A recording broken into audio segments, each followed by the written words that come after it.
Like et abonne-toi à notre chaîne YouTube, où cette araignée grimpera sur ta tête pendant ton sommeil. Dans l'histoire de la planète Terre, il y a eu des créatures terrifiantes qui ont foulé le sol. Des créatures plus grandes, plus fortes, et peut-être même plus effrayantes que les puissants dinosaures.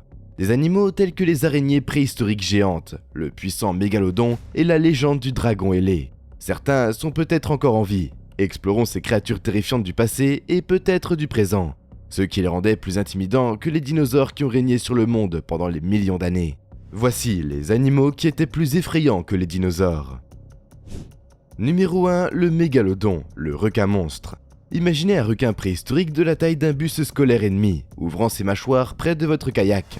Ce serait le meg ou mégalodon. Le mégalodon était une espèce de requin préhistorique de grande taille qui vivait il y a environ 26 à 3,6 millions d'années. Il était l'un des prédateurs les plus grands et les plus puissants de l'histoire.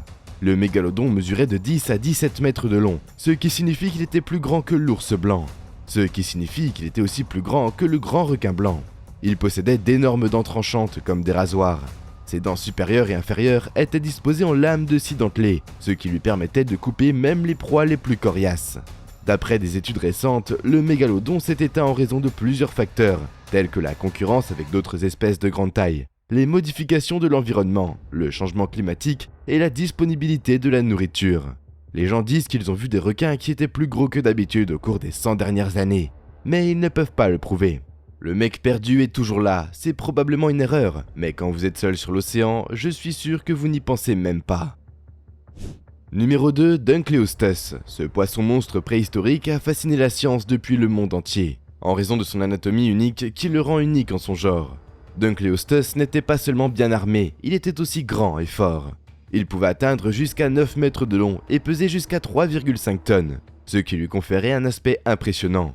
De plus, son crâne avait une épaisseur de 6,5 cm et sa mâchoire était comparable à celle d'un crocodile moderne. Ce poisson mangeait en propulsant son crâne sur sa proie avec une force allant jusqu'à 3,5 tonnes et une morsure suffisamment puissante pour écraser ses victimes.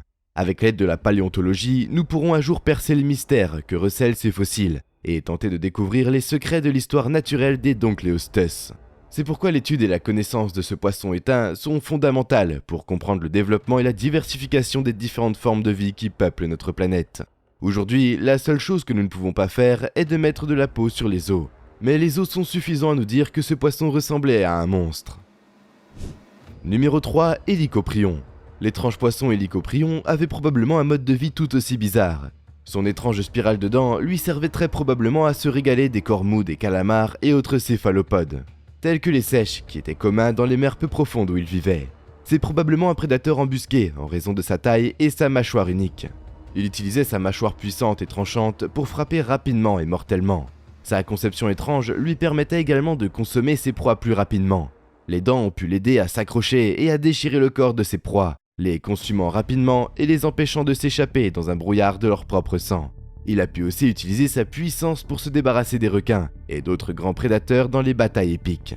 Bien qu'il soit peu probable que l'Hélicoprion se soit jamais engagé dans une quelconque stratégie sophistiquée de formation en banc, ils peuvent occasionnellement se regrouper pour chasser collectivement ou intimider des prédateurs potentiels. Un seul est déjà effrayant, imaginez une foule de ces poissons nageant vers vous. Numéro 4, le tout premier dragon de l'histoire. Une découverte très récente a attiré l'attention des scientifiques à s'intéresser à cette découverte, car elle ressemble à l'idée la plus proche que l'on puisse se faire d'un dragon. Tout sauf le souffle de feu.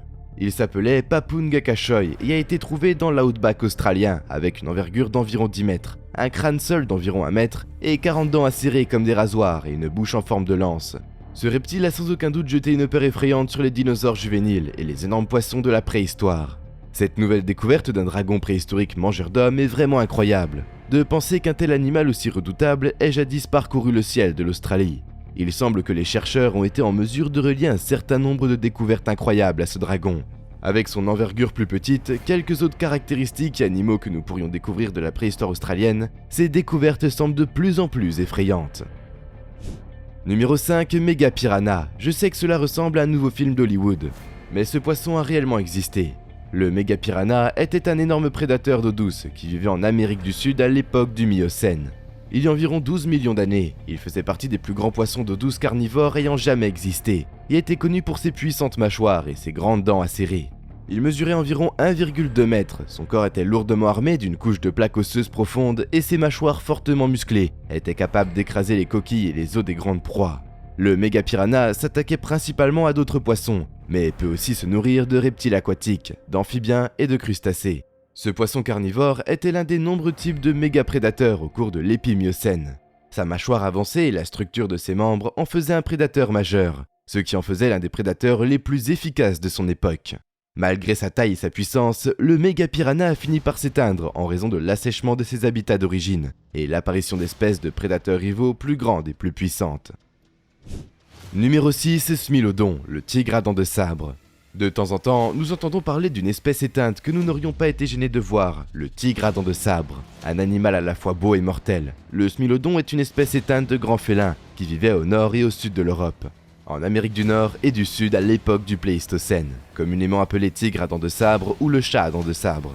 C'est peut-être l'animal préhistorique le plus connu. Le Smilodon avait de longues canines pointues et incurvées qui pouvaient atteindre plus de 6 pouces de long, ce qui en faisait l'un des prédateurs les plus redoutables de l'époque. Il était puissant et adapté à la chasse. Le Smilodon vivait et chassait probablement en petits groupes familiaux de grandes proies, tels que les bisons et les chevaux. Il s'est éteint à la fin du Pléistocène, il y a environ 11 000 ans, ainsi que d'autres grands mammifères comme les mammouths et les mastodontes. La partie la plus effrayante d'un tigre sont ses dents. Imaginez que vous tombiez sur ce chat monstrueux qui semble n'avoir que des dents pour vous tuer. Numéro 7, Argentavis. Si vous pensiez que tous les vautours avaient peur de l'homme, avec une taille raisonnable, réfléchissez encore une fois. Ce vautour était massif. L'Argentavis était une espèce d'oiseau préhistorique qui vivait il y a environ 6 millions d'années pendant le Miocène. Il vivait en Amérique du Sud. On pense qu'il s'agit du plus grand oiseau volant connu, avec une envergure de 7 à 10 mètres et un poids de plus de 31 kg. Il avait un bec pointu et incurvé et des ailes longues et étroites. L'analyse des os fossilisés indique qu'Argentavis était capable de voler et qu'il était probablement un charognard, comme les vautours modernes. Il se nourrissait probablement de calcium et de petits animaux, des fruits et d'autres végétaux à l'occasion. L'Argentavis avait des os solides mais légers, ce qui lui permettait de voler beaucoup plus loin que les autres vautours. L'Argentavis serait niché sur les corniches des falaises, comme certains rapaces modernes.